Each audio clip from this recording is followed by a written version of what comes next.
মানিকগঞ্জের ভাটবর বৃহত্তম পাকা ও কাঁচামাল আড়তের ব্যবস্থাপনা কমিটির নির্বাচনে সদস্য পদের জনপ্রিয় প্রার্থী তুহিন দেওয়ানের শোভাযাত্রা ও নির্বাচনী প্রচারণা অনুষ্ঠিত হয়েছে। আগামী 10ই ডিসেম্বর এই নির্বাচন অনুষ্ঠিত হবে।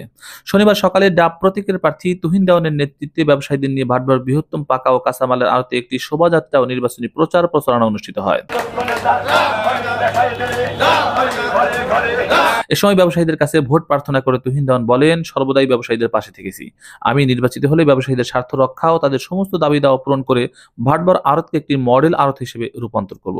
আমি যদি এই আড়তের সদস্য হতে পারি এবং আপনারা আমাকে ভোট দিয়ে জয়যুক্ত করলে আমি আড়তের কিছু উন্নয়নমূলক কাজ বাকি আছে আমি সমস্ত ভোটারদের নিয়ে এবং আমাদের যারা ব্যবসায়ী সিনিয়র আছে তাদের পাশে নিয়ে উন্নয়ন করার চেষ্টা করব। সেই সুযোগ আমাদের